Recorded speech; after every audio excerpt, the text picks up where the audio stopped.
যে নজির কলকাতা হাইকোর্ট দেখিয়েছেন, সে নজির যাতে হাইকোর্ট বা সুপ্রিম কোর্ট এটাকে মেনে ত্রিপুরার ক্ষেত্রেতেও পুনর্বিবেচনা করেন, হয়তোবা এই আবেদন করতেই পারেন মাননীয় কলকাতা হাইকোর্ট।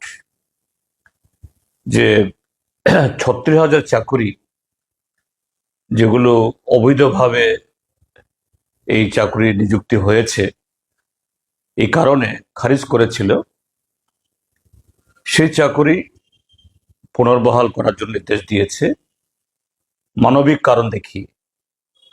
অর্থাৎ যতটুকু এই খবর এখন অবধি পত্রপত্রে দেখেছি, এতে ওই বৈধ অবৈধ নিয়ে হাইকোর্ট কোনো প্রশ্ন তুলেনি। 36,000 চাকরি অনেকদিন তারা করেছে, এখন চাকরি যদি চলে যায় বা চলে গেছে, এই পরিবারগুলো কি করে চলবে? সেই মানবিক কারণ দেখিয়ে এটা পুনর্বিবেচনা করার জন্য তারা সেই সিদ্ধান্ত তারা গ্রহণ করেছেন। হ্যাঁ, এই যে রায় আসার পর ত্রিপুরাজ্যের মধ্যেও নানা মহলে এটা আলোচনা হচ্ছে ইতিমধ্যেই। কিন্তু আমি এই জায়গায় একটা কথা বলে রাখছি, পশ্চিম বাংলার এই 70,000 চাকুরি খারিজ হওয়ার পেছনে সেখানে নানা ধরনের অনিয়ম, একেবারে চাকুরির পরীক্ষা না দিয়ে, ইন্টারভিউ বোর্ডে না বসে এবং ঠিকঠাকভাবে কাগজপত্র জমা না দিয়ে এরকম ভুরি ভুরি চাকুরির সে প্রমাণপত্র পেয়েই এই চাকুরি খারিজ করা হয়েছে। ত্রিপুরার ক্ষেত্রে চাকুরি খারিজ হলেও পশ্চিমবাংলা যে কারণে চাকুরি গেছে, ত্রিপুরার 10,333 কারণে না। এখানে বলেছে, কোর্টও এটা স্বীকার করেছে যে এখানে এই চাকুরি প্রদানের জন্য যে প্রক্রিয়া, অর্থাৎ ইন্টারভিউ প্রসেস, এখানে কোনো ধরনের অনিয়ম ছিল না, স্বজন পোষণ ছিল না। এটা শুধু একটাই কারণটা কি? Recruitment rules. যে রিক্রুটমেন্ট রুলস 1980 ইংরাজি প্রথম বামফ্রন্ট সরকার থেকে চলে আসছিল,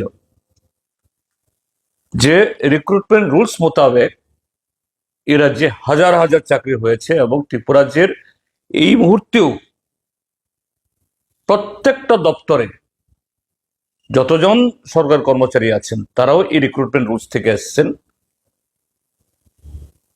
কাজেই এটা নিয়ে অতীতে কোনো প্রশ্ন ওঠেনি, কিন্তু এই ক্ষেত্রেতে এই প্রশ্ন উঠিয়ে এটাকে খারিজ করা হয়েছে। অর্থাৎ এখানে কোনো অনিয়ম না। রিক্রুটমেন্ট রুলসের ক্ষেত্রেতে এটা সাংবিধানিক যে এই নিয়ম, এটা একটু ব্যতিক্রম হয়েছে। এই হলো কোর্টের অবজারভেশন। এখন এই 70,000 চাকরি মানবিক কারণে পুনর্বহালের যে ঘটনা ঘটেছে, আমি সেই প্রেক্ষিতে বলতে চাই যে এখন ত্রিপুরাজ্যের এই কেসটি হাইকোর্ট হয়ে সুপ্রিম কোর্ট অব্দি গেছে, নানাভাবে গেছে, সুপ্রিম কোর্ট এই রায় বহাল রেখেছে।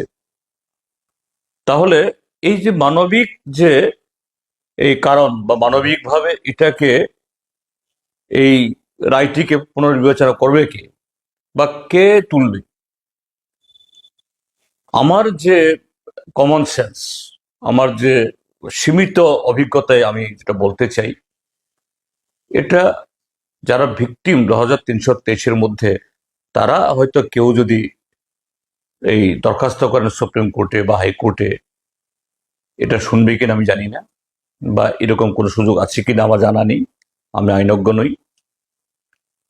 কিন্তু অবশ্যই এটা আমি বলবো যে ত্রিপুরাজ্যের সরকার, ডক্টর মানিক সাহার নেতৃত্বে যে সরকার, এই সরকার, ডক্টর মানিক সাহা যিনি আমাদের রাজ্যের মাননীয় মুখ্যমন্ত্রী, তিনি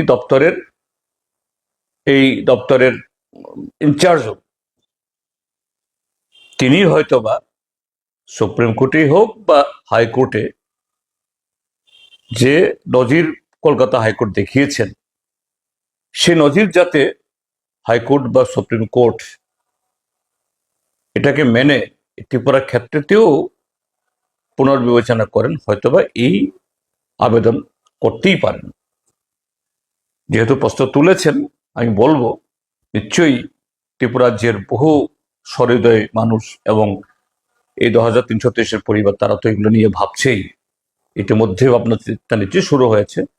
আমি তাদের সকলের পক্ষ থেকে আমাদের রাজ্য সরকারকে বলবো যে এই বিষয়টা এইভাবে তারা ভাবতে পারেন কিনা, এই আবেদন সুপ্রিম কোর্টে বা হাইকোর্টে পৌঁছাতে পারেন কিনা, এটা করা দরকার। একটা চেষ্টা তো হতে পারে, এবং এই চেষ্টায় হয়তোবা সেরকম যদি সুপ্রিম কোর্টের মন গলে, যেহেতু সুপ্রিম কোর্ট অব্দি গেছে, তাহলে 2333 ইতিমধ্যে এদের মধ্যে অনেকেই মারা গেছেন, অন্যরা অত্যন্ত কঠিন অবস্থায় তারা আছেন।